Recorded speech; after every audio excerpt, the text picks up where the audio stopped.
Gostavas de saber como é que é o dia a dia de um hacker de aplicações mobile? Então fica aí que é isso que vamos descobrir na conversa de hoje.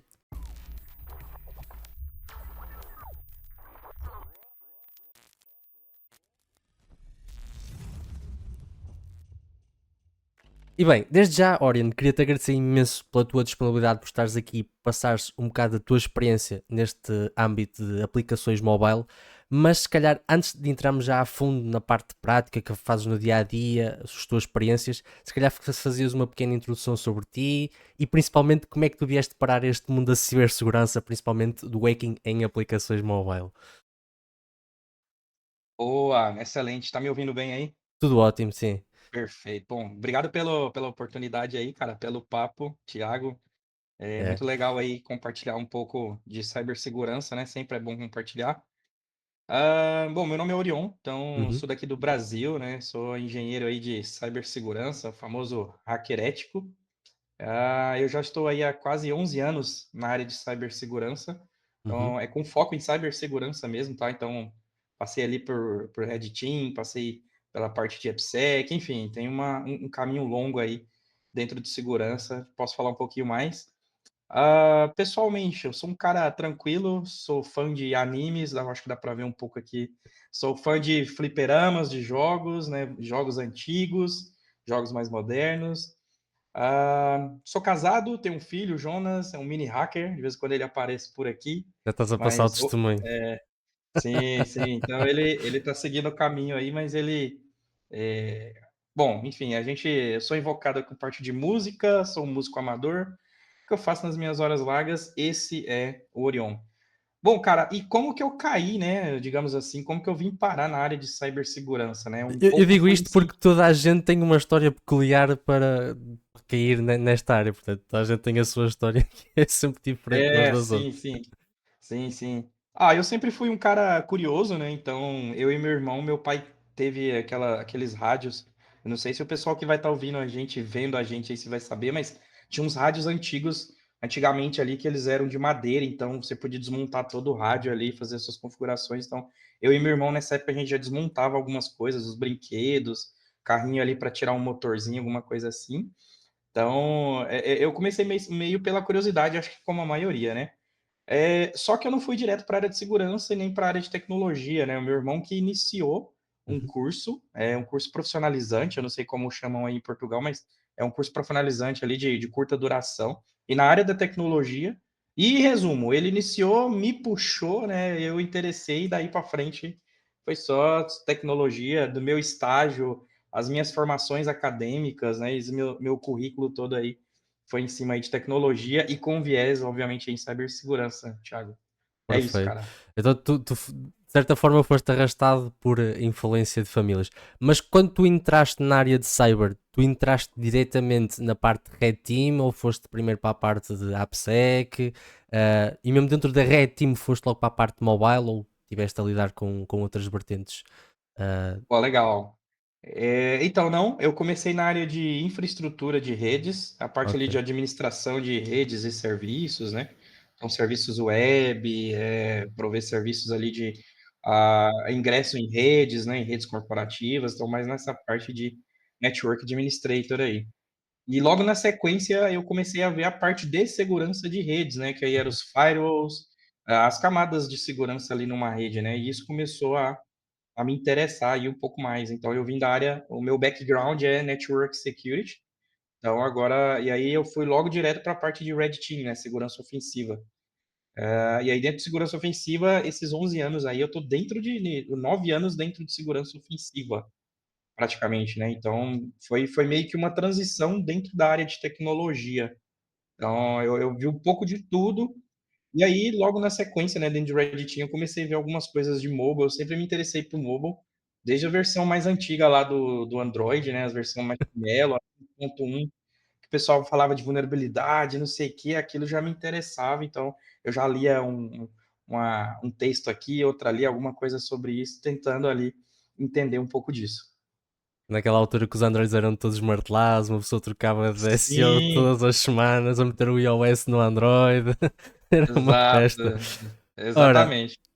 mas se calhar aqui para tentarmos abordar o máximo da tua experiência e não nos perdemos ao longo do caminho, se calhar vamos tentar seguir um caminho lógico e provavelmente vamos dividir isto aqui um bocado em partes. E se calhar vamos começar pela primeira pergunta, que se calhar é o que mais interesse as pessoas têm, que é o que é que efetivamente tu fazes na prática enquanto pentester mobile? Ou seja, eu falo muito da parte da análise web porque é o que eu lido mais e a parte de infraestrutura, não consigo passar muito a vertente mobile porque só sei dar uns toques por alto, mas como é que é o teu dia a dia efetivamente quando tu estás a analisar uma aplicação mobile? Pô, excelente pergunta. Vamos lá, então. Falando do foco, né? Então, como eu disse, hoje eu estou no contexto de Red Team, também estou olhando para a web, como você, estou olhando para a infra, Uhum. simulação de adversário, mas o meu dia a dia, com foco no pentest, são as aplicações. Hoje eu trabalho numa empresa que ela é uma unicórnio, que a gente chama aqui no Brasil, na questão de identidade digital. Ok. Então, processo de biometria, né, validação biométrica ali, o reconhecimento facial. A gente tem soluções de reconhecimento facial que hoje estão nos maiores bancos do Brasil e até fora do Brasil. Então, Ok. é uma empresa internacional. Então, daí já dá para tirar um pouco, né, porque eu fiz essa mini introdução para falar do Uhum. meu dia a dia em mobile. Então, no dia a dia, eu testo a segurança desses motores, né, a gente chama de SDK. E o que, que eu testo nele? Esse processo de biometria, o processo de fraude, seja ele por injeção de foto da foto, seja ele por instrumentação até das APIs internas da aplicação. Então, dentro do meu dia a dia, eu lido ali, por exemplo, com a parte de engenharia reversa, o quanto aquela aplicação ela é resiliente, né? O quanto ela está preparada para uma engenharia reversa, olhando para um viés de um fraudador. Eu olho para a parte de RASP, que é a segurança, né? Se tem FRIDA, se tem anti-root, se tem todas aquelas detecções ali, né? Que permeia, ou pelo menos deveria permear uma aplicação. Então, em suma, é isso, né? Sumarizando assim, eu testo todo o poder de segurança ali que está embarcado numa aplicação. Se ele não existe, normalmente eu faço ali as recomendações através de um report, de um relatório. Mas no dia a dia eu lido muito com ferramentas para pentest mobile, né? Para engenharia reversa, para instrumentação em tempo de execução, que é FRIDA, Objection, enfim. É Oh, mais ou menos esse aí o meu dia a dia. mas tu dedicas-te mais à componente de Android ou também fazes análises para aplicações de iOS? Pô, legal, sim, não, é mobile completo, tá? Android e iOS. É os Então, dois cenários, né? tu já que tens a parte de experiência do terreno, para ti, obviamente que depois a análise e principalmente as aplicações hoje em dia, muitas empresas utilizam quase um front-end web e a app só serve basicamente para clicar em botões e utilizam o mesmo código para as duas.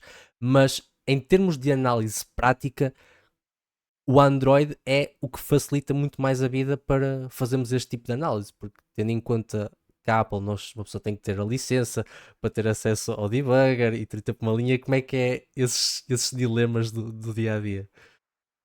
Pô, então, no caso, o Android, normalmente, tá? Eu pego aplicações que são híbridas. Ou seja, ela é 100% escrita em uma linguagem de desenvolvimento mobile. Seja ali Kotlin, Java, Flutter, enfim. Uhum. A linguagem de programação ali nativa, falando especificamente agora do Android, né? Para iOS ali, aí tem outras linguagens, mas enfim, normalmente eu raramente eu pego aplicações que são aí uma casca, né? Que tem um WebView e que o resto vai tudo web, que é o seu mundo aí. O que, que eu faço basicamente, né? É uma aplicação, a gente faz um reverse dessa aplicação, eu tento entender ali o código, como ele traz para mim, e meio que o meu trabalho é nesse quesito, você falou, né? Eu acabo olhando ali, ver se tem ali alguma coisa hard code, né? Ou seja, alguma coisa que está pinada, alguma Uhum. coisa de SQL injection também, que é possível ter, chaves de AWS que possivelmente o desenvolvedor deixou. Então acaba meio que virando um code review, né? Digamos Uhum. assim, olhar para o código, mas não no sentido de qualidade, mas de segurança. Então esse entra a minha parte de code review fazer as recomendações também, né? Falando especificamente aí do motor, falando especificamente aí da aplicação mobile. No iOS é a mesma coisa, tá? Então a gente tenta fazer ali um reverse, tenta entender o código como ele está ali, né? No nível mais assembly, no nível mais baixo.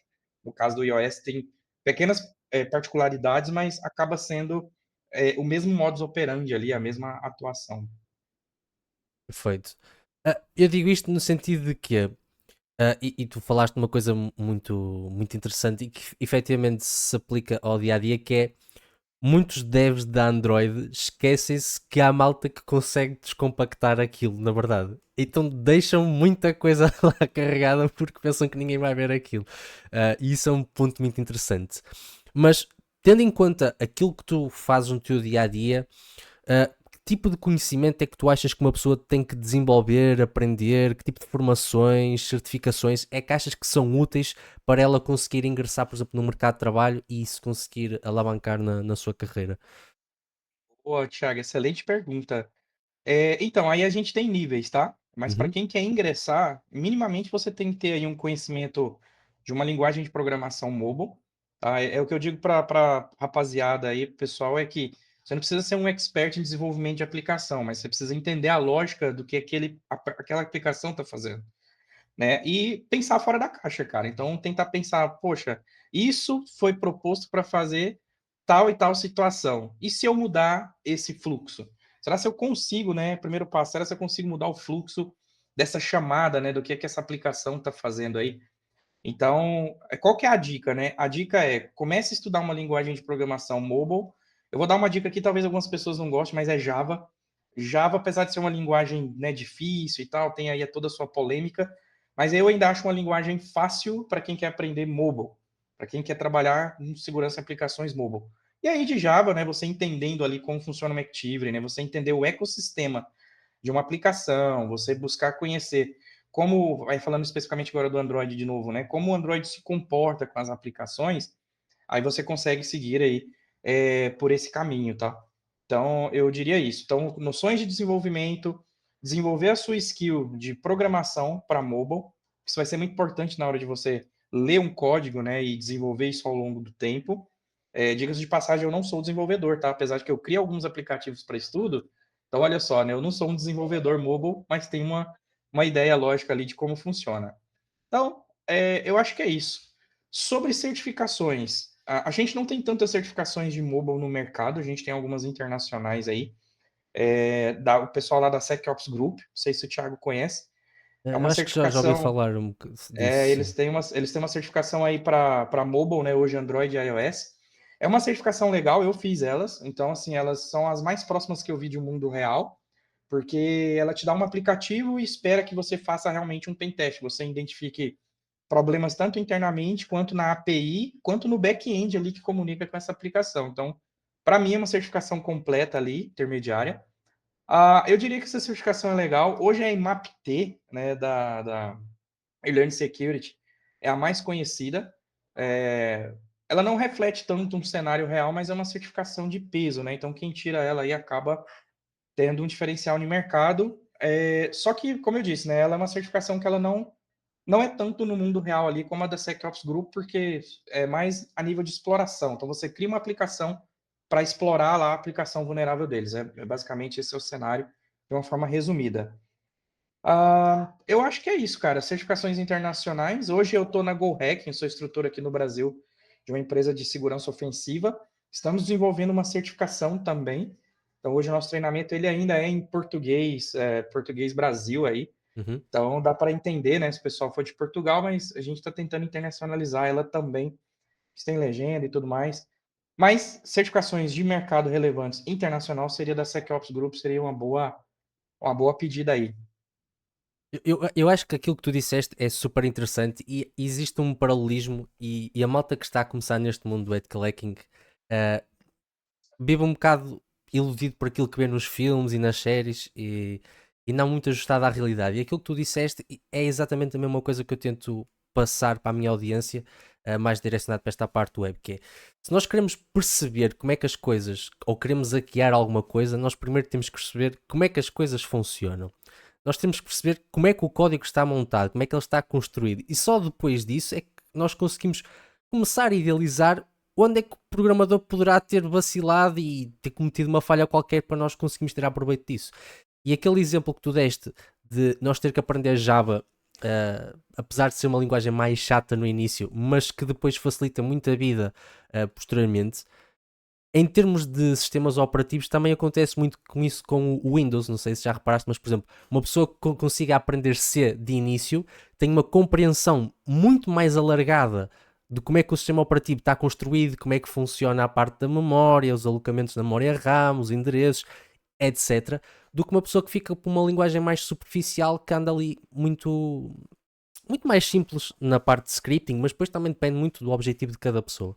Mas termos esse conhecimento de como é que as coisas funcionam, como é que a arquitetura está montada, e depois lá está, puxa o mindset, mas a parte do mindset eu acho que aí já tem que nascer um bocado com uma pessoa que é ok, isto funciona desta forma, mas eu não quero que ela funcione desta forma, vamos testar de outros, vamos dar a volta para ver para onde é que isto vai. Portanto, eu acho que essas dicas foram super interessantes. Um, Portanto, a base parte sempre nós aprendemos como é que as coisas funcionam e só depois daí é que começamos a escalar para o resto. Porque eu acho que as pessoas que estão a começar na área têm uma ideia que em um ano, dois, já vão estar a conseguir fazer muita coisa e que já aprenderam muita coisa. E a verdade é que isto é uma área que demora muito tempo, porque nós temos que agregar conhecimento de muitas áreas que vão demorar muito tempo a aprender, a absorver, temos que praticar. Há coisas que não vamos entender à primeira, só passado algum tempo de estudarmos outras coisas é que vamos entender o que está para trás. E, e a parte de mobile, tal como tu passaste, passa-se muito por aí. Ou seja, é um caminho que não se aprende num ano nem dois, é um caminho que vai demorar muito tempo e depois vai ter sempre pontos peculiares. De Android é uma coisa, de iOS já vai ser outra, então vai ter que estudar aquilo. É um caminho que demora sempre tempo. Mas acho que passaste uma visão incrivelmente boa sobre como é que as coisas em termos mobile funcionam. E agora, eu ia aplicar muito ao mercado de trabalho e também como temos audiência no Brasil e aqui em Portugal, mas também tivesse um conhecimento a nível internacional como é que funciona, pela tua experiência e se fosses tu a recrutar, por exemplo, quais é que achas que seriam os requisitos que tu acharias necessário numa pessoa para que ela se conseguisse candidatar a uma vaga para pentest de aplicações mobile, por exemplo? Pô, excelente. Bom, vamos lá. Se eu estivesse recrutando uma pessoa hoje, tá? E Eu aqui, iria olhar. eu aqui não me quero referir só, por exemplo, a requisitos técnicos, mesmo em tipo soft skills, etc. Que características é que a pessoa tinha que ter para conseguir se candidatar a uma vaga dessas? Boa, boa, boa. Bom, vamos lá. Primeiro de tudo, assim, eu acho que a pessoa tem que ser humilde para aprender ali, né? Eu não sei tudo, assim, né? Apesar de estar com uma posição de sênior, liderança técnica ali na empresa onde eu estou hoje, eu não me considero o dono do saber, então eu aprendo muito com os meus pares. Então hoje é muito bem visto a pessoa que ela tem a mente aberta tanto para aprender quanto para ensinar. Então é isso hoje, pelo menos o que eu vejo aqui no Brasil, que se espera de uma pessoa dentro do time é isso. Ela conseguir ser um facilitador, né? Uma palavra que a gente usa muito aqui. Então, a primeira skill, né? Então é ser curioso ali, ser humilde e a pessoa com vontade mesmo ali de passar e aprender. Essas aí são o que a gente chama de comportamental, né? Agora, tecnicamente falando, né, dependendo do nível, né, a senioridade, falando de uma vaga júnior, a pessoa que está começando agora, espera-se que ela tenha ali uma noção de linguagem de programação, a gente falou sobre isso agora há pouco aí no início, então dá para correr atrás aí, e ter muita vontade mesmo, assim, de crescer, de aprender. Então, pelo menos conhecer uma linguagem de programação básica ali, ter noções, né, do sistema operacional Android, né? Hoje tem aí, falo muito pro pessoal, né? Você falou complementando bem a minha fala ali. Hoje a própria Android Developer lá, se o pessoal for lá pesquisar, tem uma documentação Muito muito boa. tranquila, muito boa, né? Muito tranquila de ler, com figuras, com GIFs, né? Animadas ali até. Então, dá para é um material muito rico, né? Oficial ali para ter uma ideia de como funciona o Android. Então, eu acho que é mais isso, sabe? A pessoa ler bastante aí as ARFCs que tem, a documentação que tem, mas eu olharia para uma pessoa com esse perfil, sabe? Tanto Uhum. comportamental quanto técnico, que já venha com uma bagagem básica ali para uma vaga júnior. Ok. Mas achas que, eu acredito que sim, achas que o mercado mobile cada vez está a ter mais procura ou ainda está a ir numa velocidade um bocado lenta comparativamente a outro tipo de pentests como infraestrutura, cloud, webs e por aí fora? Complementando, a gente tem uma dificuldade enorme ainda de ter pessoas com essas skills, tá? A gente tem desenvolvido aí, tanto que aqui no Brasil hoje a gente comercializa, né, esse treinamento do EHMob, assim como você tem aí os seus de web, então a gente tem uma carência muito grande em pentest em aplicações móveis, pentest mesmo, de verdade, né? Não é você de repente pegar ali o Android e ficar brincando com ele, mas o pentest, porque hoje o pentest em aplicações móveis, ele tem um valor de mercado, né? Hoje as aplicações financeiras, A área da saúde, praticamente o mundo todo está aqui, né, num dispositivo, está aí no aplicativozinho aqui no seu smartphone. E esse aplicativo precisa garantir a segurança do seu usuário. Então, respondendo, né, de uma vez por todas, sim, o mercado ele é carente. A gente treina as pessoas que estão do nosso lado, mas não é suficiente, né? Então, sim, tem mercado, sim, basta aí se preparar, basta seguir os caminhos aí que tem oportunidade, sim, tá? Só para fechar, hoje tem bancos no Brasil que tem áreas específicas, né? Segregaram que eles chamam de MobSec, tem áreas específicas ali só para o pessoal que está envolvido com segurança mobile. E aí entra a pessoa que é o Pentester Mobile, entra o Dev Mobile, entra o AppSec, enfim, são pessoas ali que compõem ali um time voltado para MobSec. É E- isso, Thiago.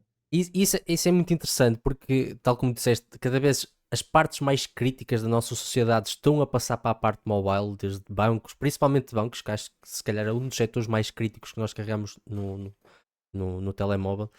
E haver esta procura e esta necessidade de, ok, vamos começar a ter cuidado com a segurança em aplicações mobile, porque no início era um bocado descartado, para ser sincero, não é? As pessoas focavam-se muito nas aplicações web e as mobiles, ninguém vai olhar para aquilo e muitas das falhas aconteciam a partir de lá, porque podiam escalar para outros sistemas dentro da empresa, e haver já essa preocupação em, vamos, ok, vamos garantir a segurança como um todo, não só daquilo que está exposto para mais gente, que é as aplicações web e que toda a gente conhece, mas sim vamos garantir também já a proteção e que a aplicação se calhar já nasça com bases de segurança e não uma pessoa tenha que dar marretadas em segurança em cima para ajeitar. Tu achas que atualmente já existe uma preocupação em desenvolvimento seguro para Android ou achas que ainda estão a adicionar camadas de segurança depois do trabalho já estar feito? Uma excelente pergunta e eu vou responder com base nos meus exercícios práticos, tá? Estamos na metade do caminho. Eu acho que estamos no meio da balança. As aplicações bancárias, elas estão no outro patamar de segurança. Uhum. Então, eles estão se preocupando com segurança, né? Obviamente, envolve o dinheiro, é financeiro. Então, assim, né? Eu diria, olhando para o Brasil hoje, tá? E um pouquinho para fora do mundo, mas principalmente o Brasil. Hoje a gente tem as aplicações bancárias que estão num nível elevado. Num segundo lugar aí, a gente tem as aplicações da área de saúde. Algumas estão melhorando, outras estão bem ruins, né? Outras você consegue, enfim, né? Não dá para abrir muito, mas dá para ver muita coisa ruim ali na parte da área de saúde. Hoje está melhorando, mas tá ali, tá no meio, né? Nem lá nem cá. E o restante está aqui embaixo, sabe? Esse montante geral, onde você pega uma aplicação ali da loja, claro, né? Com todo o direito, autorização para fazer o pentest, ela não tem uma ofuscação de código, ela não tem uma sanitização de dados, ela não tem um code review, né? Como a gente falou agora há pouco, você encontra chaves de AWS pinada ali no aplicativo, que te dá elevação de privilégio para outras coisas. Então, assim, bem ruim. Então, esse pessoal aqui já está olhando para RASP, são proteções de tempo de execução. Esse pessoal aqui está tentando implementar segurança no código e esse outro pessoal aqui. E aí eu estou falando de um modo geral agora para no mundo, né, que eu vejo, tem várias aplicações aí que eu já peguei internacional, de bancos até, que tem uma segurança ruim, mas estão tentando elevar. Então, te respondendo, né, a gente está num misto dessas coisas. Estamos melhor que ontem, eu diria, mas ainda não estamos no, Não bem. no, no melhor cenário, né?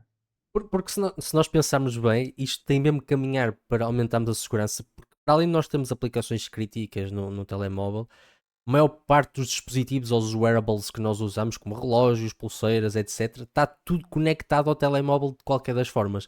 E agora também com os carros dos Teslas, etc., nós conseguimos abrir o carro por telemóvel. Portanto, apesar de nós não querer ou as empresas pensar que não, os telemóveis cada vez têm um impacto maior na sociedade hoje em dia. Mas, e já deste informação extremamente útil ao longo daquilo que tu disseste, mas se tu tivesses que, por exemplo, construir um roadmap para uma pessoa que queira ingressar em Pentest Mobile, ou mesmo que se tu voltasse à estaca zero, tendo o conhecimento que tens agora, qual é que seria o caminho que tu fazias para conseguires atingir esse patamar mais rápido, por exemplo? Boa. Bom, se eu tivesse nesse cenário hoje, eu estudaria ali, acho que eu mantenho, né, o início, eu estudaria a arquitetura do Android, primeiro, para entender como o Android se comporta. Eu começaria pelo Android, tá? A gente está falando muito do Android aqui, né, Thiago? Mas o iOS tem o seu caminho. Sim, mas o O Android é iOS sempre não. muito mais fácil para analisar, principalmente para pessoas que não têm Exato. recursos, não é? Porque não vai Perfeito, estar a pagar exato. Hoje licenças que não necessita. Isso, exatamente. Hoje você tem emuladores aí que são nativamente instalados aí em multi-arquitetura, né? Então eu começaria pelo Android, eu sempre indico isso para quem me pergunta. E o meu caminho seria arquitetura do Android, arquitetura das aplicações, um desenvolvimento Java, e aí então eu partiria ali para a parte de entender as. Normalmente a pessoa que vem para a parte de mobile, ele tem uma skill ali de web, né? Então ele já tem um conhecimento de scale injection, ele já tem um conhecimento ali de como uma aplicação web funciona, né? Pelo menos a gente espera que sim, mas se vem, como a gente chama aqui no Brasil, cru, né? Zero conhecimento de pentest, em qualquer outra linha, eu aconselharia voltar mais passos atrás, né? Mas falando especificamente de mobile, é importante que você tenha uma base sólida, você entenda de redes de computadores, você entenda de aplicações web, você entenda de API, é importante, né? E que você entenda ali de como a parte de tecnologia as coisas funcionam, né? Minimamente é isso. Acho que esse seria o melhor caminho aí, sabe? Agora acabaste de dizer uma coisa interessante e já tinhas dito anteriormente que é a tua base partiu de redes, ou seja, tu tiveste em administração de redes de certa forma. E eu acredito, e quero saber a tua opinião, o quão útil isso te foi depois quando tu migraste para a parte de Red Team, efetivamente. Cara, nossa, eu diria que foi muito, muito, muito importante. Foi muito importante. Apesar de que tem dois caminhos, né? Eu conheço pessoas que vieram do viés de desenvolvimento Uhum. e tiveram que aprender redes, porque você não escreve uma aplicação sem saber como ela vai se comunicar na end-to-end ali, né? Então eu tenho que aprender. Mas eu penso, tá, eu, Orion, que redes é um pouco mais complexo, não desmerecendo, a parte de desenvolvimento. Porque o desenvolvimento é a lógica. Agora a rede você tem que estudar os protocolos, né? Você tem muito mais coisa aí para estudar. Então, assim, vir da parte de redes para mim foi bom porque eu já conhecia toda a cadeia, toda a pilha, né, TCP/IP, como é que funciona uma comunicação ali desde do meio físico de comunicação até a aplicação sendo entregue ali visualmente, né, no virtual ali para o cliente. Então, isso fez toda a diferença para mim, porque eu consegui entender como que é aquela aplicação. Porque a aplicação ela tem duas comunicações, né? Ela tem a sua comunicação interna, que são as Uhum. APIs internas do Android que invoca algum recurso, mas a gente tem as APIs externas, né? Que é aquela API que provê um serviço lá do nosso back-end, assim como é no web. Então, entender redes neste momento faz todo sentido, né? Que te dá um arcabouço ali para entender o que, que aquela aplicação chamou, por que, que ela deu aquele determinado erro. Então, cara, foi muito importante, eu diria.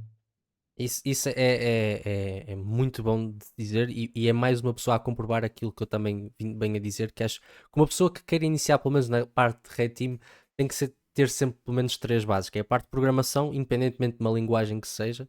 A parte de redes acho que é fundamental para uma pessoa perceber como é que o raio dos dedos, os dados andam para trás e para a frente, não é? Senão, se eu não percebo como é que o protocolo HTTP funciona, como é que vou auditar uma aplicação web depois, mano? Não, não dá. É isso.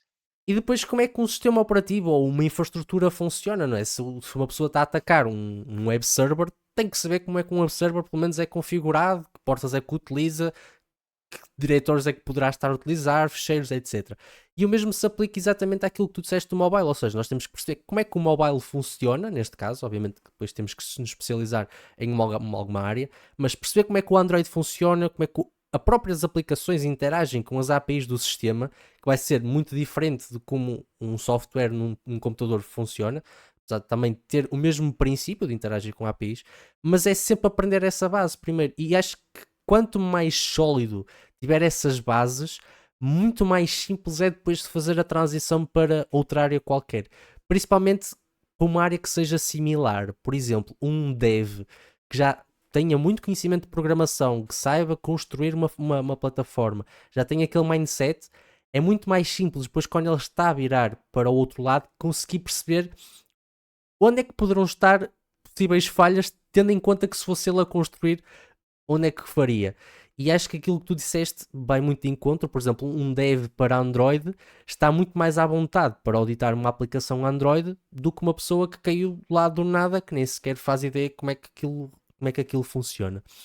Agora, por minha curiosidade, também pelos vários projetos que tu já tiveste, qual é que foi para ti, se calhar, o projeto mais complicado ou aquilo que tu disseste? Não estava à espera que esta empresa tivesse neste nível tão mau que era.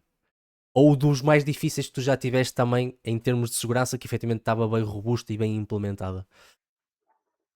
Pô, essa é uma excelente pergunta, né? Eu costumo brincar que a tristeza do hacker é a alegria da empresa, né? É verdade. E a alegria do hacker é a tristeza da empresa, né? Mais ou menos assim que funciona. Então, para nós, né, a frustração aí, né, entre aspas, no bom sentido, é pegar algo que está realmente minimamente adequado, né?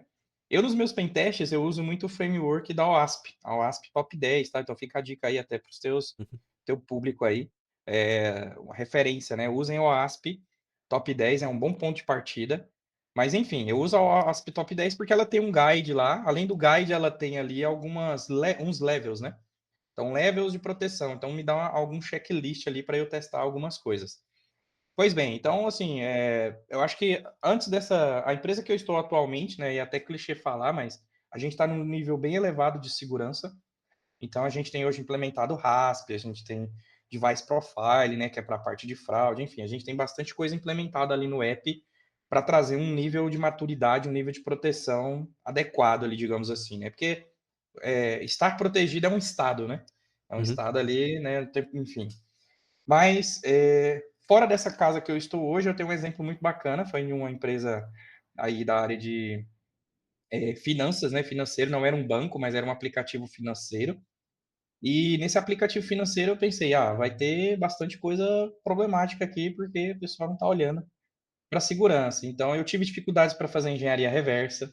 Então, você fazer engenharia reversa, usei a PKTools, né? Teu público deve conhecer algumas ferramentas aí, mas a PKTools, Enjarify, JADX, enfim, Dexmile, todas essas ferramentas de reversing aí que tem no mundo, né? Sem exagero, assim, eu tentei executar e ele crashava, porque ele tinha uma proteção lá de anti-reversing.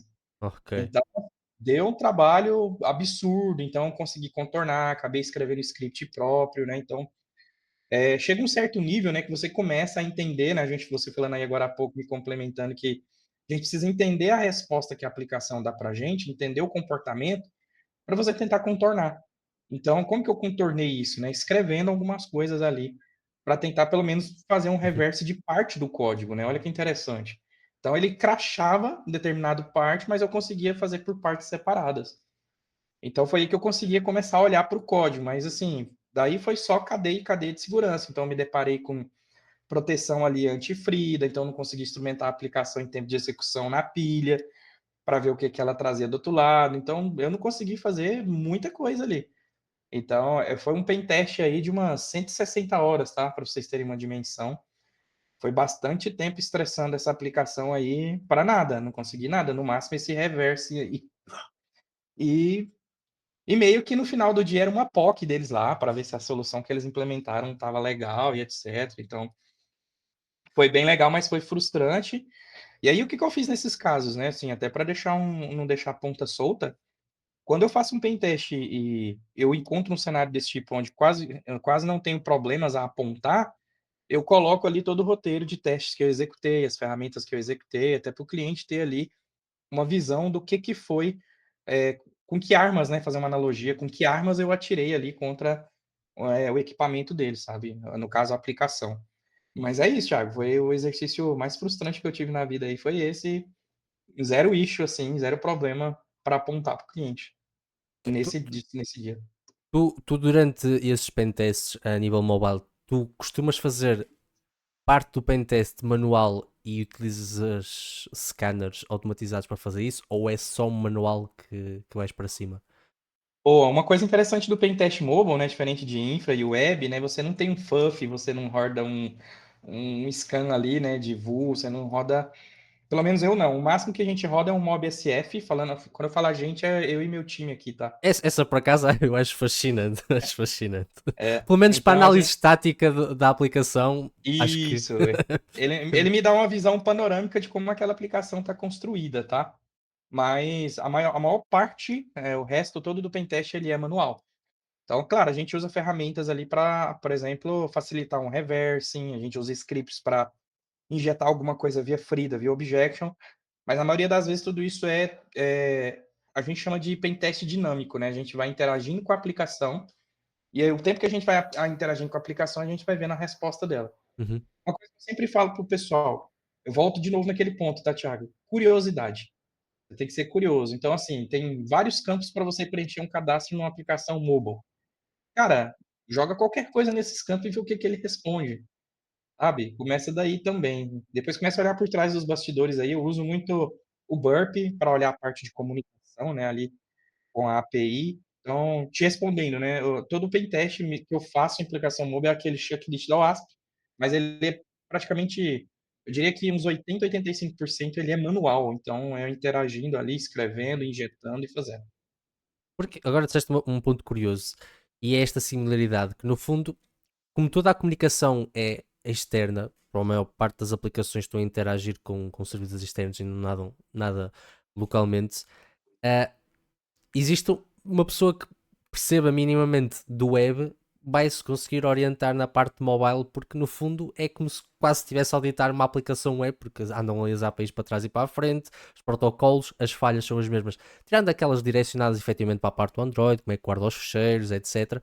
Mas isso é um ponto muito interessante, que é, nós com a mesma ferramenta conseguimos fazer o trabalho de dois sítios no mesmo lugar, que neste caso é as aplicações web dentro de uma aplicação mobile, e isso é um ponto muito interessante mesmo.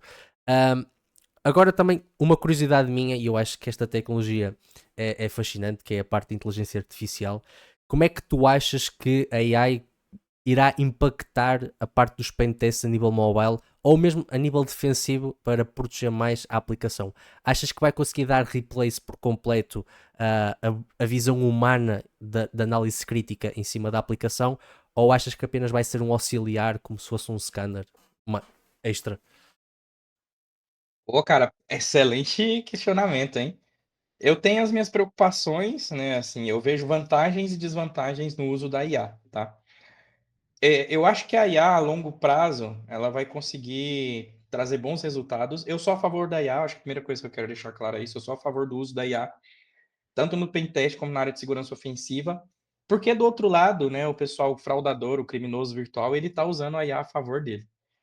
Então, por exemplo, falando de bypass biometria, né, hoje o pessoal está usando a IA para, por exemplo, trocar o rosto do Thiago pelo meu, Uhum. a voz, né? Então, estão usando a IA de uma forma bem desordenada e até bem assustadora para fraudar as pessoas, né? Hoje a gente vê deepfake, né? Esses vídeos aí que saem, né? Um exemplo, né? Pega o Orion, coloca no rosto do Thiago, o Thiago fala um monte de baboseira aí, a galera fala, poxa, o Orion tá falando um monte de coisa. Então, eu fui um pouco longe assim, só para a gente, né, fazer uma reflexão sobre. Eu sou a favor do uso da IA, eu sou a favor de treinar a IA, porque eu vejo num futuro próximo guerras de IAs. Vou fazer uma analogia. Quem tem o melhor Pokémon é que vence, né? Então, nós estamos treinando Pokémons. Então, a gente de segurança, a gente precisa ensinar de forma correta a IA. O humano não vai ser substituído nunca. Eu acho que o pensar fora da caixa, que a gente fala, né, no hacking, ele sempre vai existir aquela coçadinha na cabeça, né? E se a IA ela não tem essa preposição, pelo menos pelos Para próximos anos já, que eu para vejo, já. não. A IA ela ainda é binária, sabe? Ela traz a resposta baseada Uhum. naquilo que ela conhece. Então a gente precisa treinar os modelos de IA. Então, em segurança precisa fazer isso logo. Falando em mobile, eu treino, né, algumas IAs que a gente tem aqui. Hoje eu pago uma IA para me ajudar a escrever algumas coisas, não vou ser hipócrita. Algumas coisas a IA ela facilita, só que às vezes ela traz respostas estranhas. Então você precisa ir lá e consertar, você precisa ter o conhecimento, aquilo que a gente falou lá atrás, né? Você precisa ter o conhecimento para saber se aquela resposta que ela te deu precisa de ajuste. É isso. Então eu vejo a IA de uma forma benéfica, mas a gente precisa se preocupar e preparar para usar e treinar elas e usar, porque é uma arma para nós. Enquanto o fraudador, né, como eu falei, não vou repetir tudo o que eu disse, mas os fraudadores, criminosos virtual, essa galera tá toda usando a IA aí ao seu favor e com força. Acho que é isso, cara. E tens toda a razão, porque não sei, mas foi há uns meses atrás que acho que era num banco da Indonésia que estavam a usar efetivamente isso, ou seja, estavam a dar replaces por avatares, como é que se chama? Por pessoas de inteligência artificial, por imagens, para conseguir dar bypass efetivamente à biometria dos sistemas. Agora, tendo em conta como é que os dois sistemas funcionam, e isto foi uma das perguntas que me colocaram nas redes sociais, que me colocaram varas, uma delas foi, na tua opinião, e acho que é aquela pergunta que fica sempre em cima da mesa, qual é que é o sistema mais seguro? Android ou iOS? Ah, desculpa, essa é polêmica, viu, E eu Thiago? sou Team Apple, eu sou Team Apple. Cara, vamos lá. Eu vou tentar responder ainda deixando em cima da mesa, tá? Para quem perguntou aí. Excelente pergunta. O Android ele é mais visto, porque ele é um código mais aberto, ele é um sistema mais aberto, então todo mundo consegue olhar com facilidade para ele, né? Então, por esse motivo, ele acaba sendo ali um sistema mais fraco, né? Hoje você consegue fazer um root em qualquer versão de Android, você consegue instalar qualquer aplicação. Tudo bem que hoje a Google ela se preocupa, né? Ela elevou a maturidade de segurança, por exemplo, você instalar um aplicativo ah, de terceiro, né, que não seja da loja, você até consegue instalar, mas ele vai te pedir um monte de permissão, ele vai te perguntar um monte de vezes se você realmente quer fazer isso. Então tem camadas de segurança, mas ainda assim você consegue fazer isso. Então, hoje, por exemplo, fazendo analogia no iPhone, né, a Apple, você não consegue pegar um iPhone limpo, por exemplo, eu tenho dois aqui, né, aliás, estão com jailbreak. Você não consegue pegar um iPhone desse aqui sem modificações e simplesmente instalar um app que você quiser. Ainda não. Eu vi que vai ter uma versão dessa para desenvolvedor, mas enfim.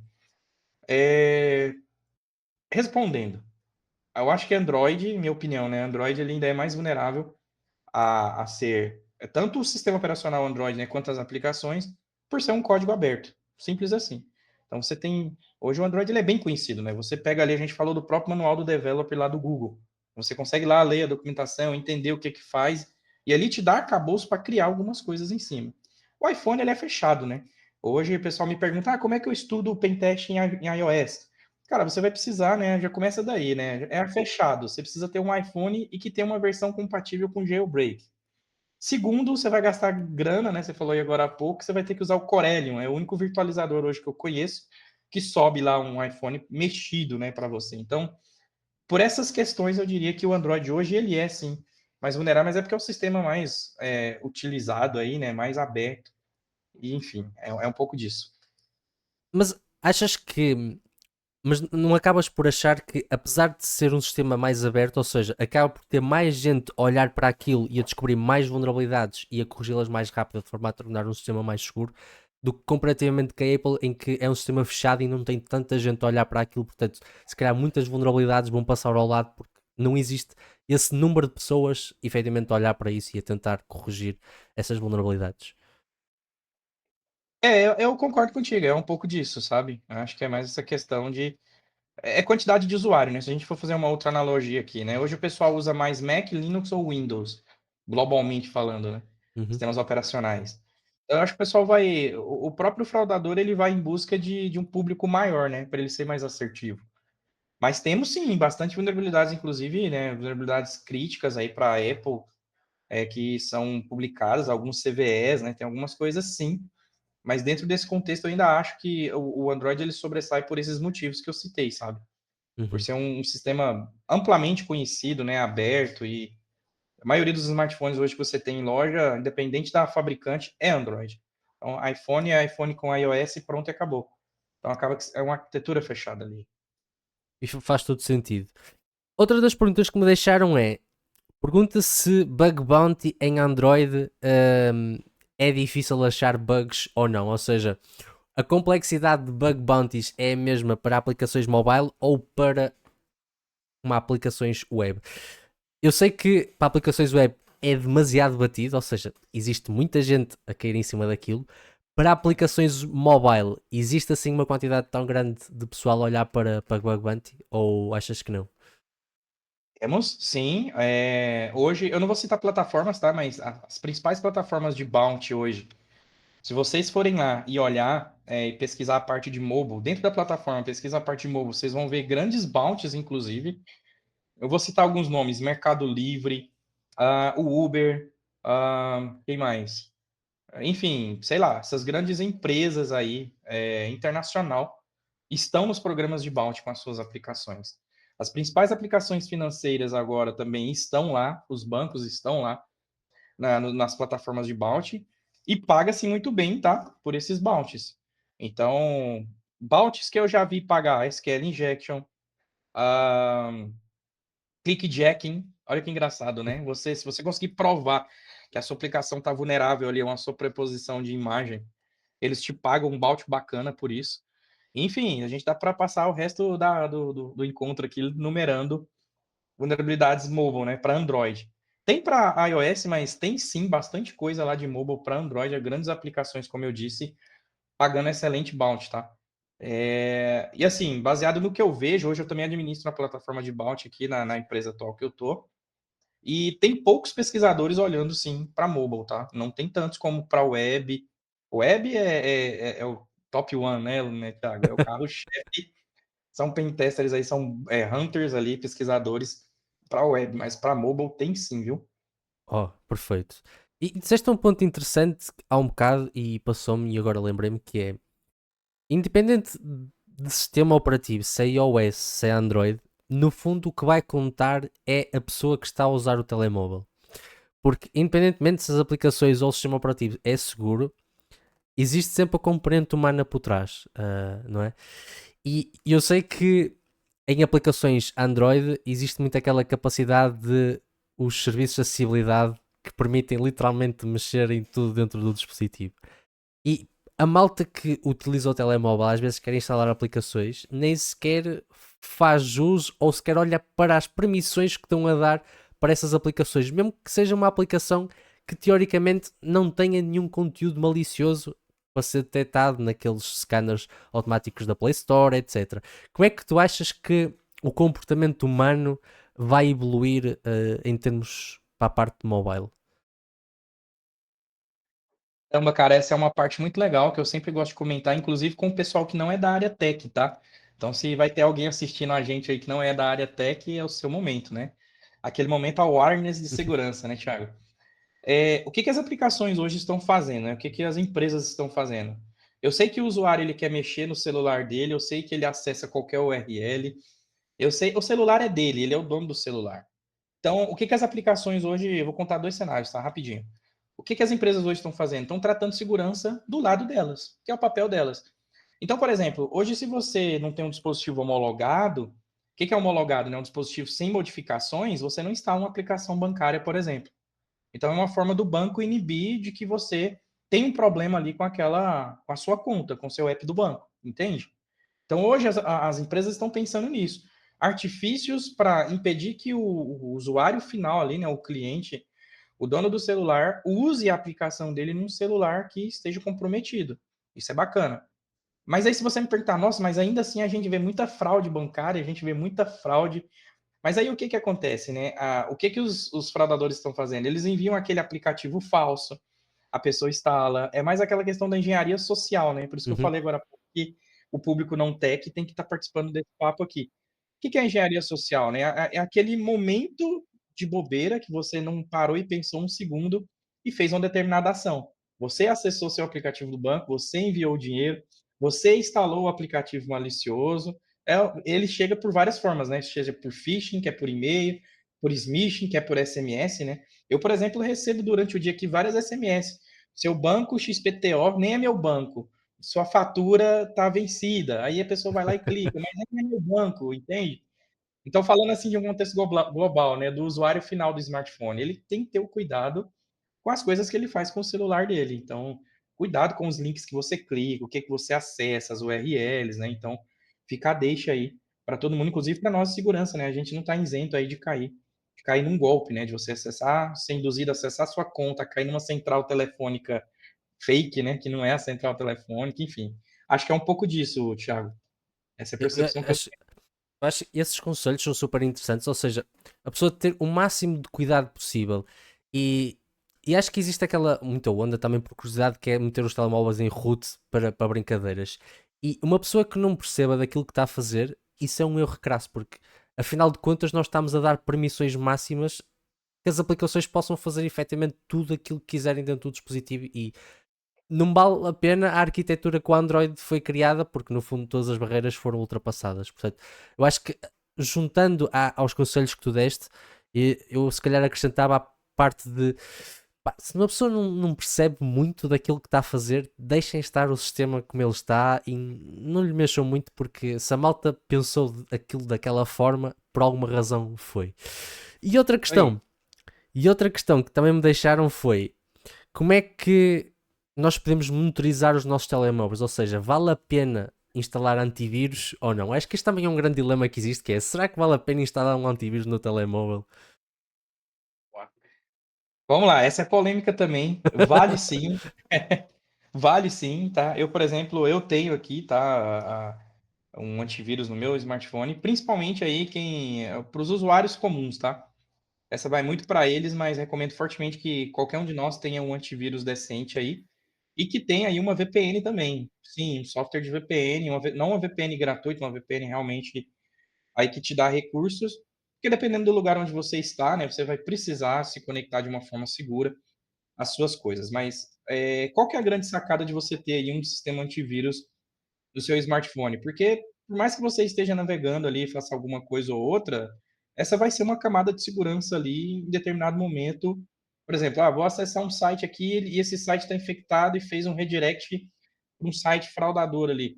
Então, o antivírus ele vai fazer esse papel, ele vai te ajudar nesse momento, né? Ok. Então, eu recomendaria. Mas se não quer usar, também não tem problema.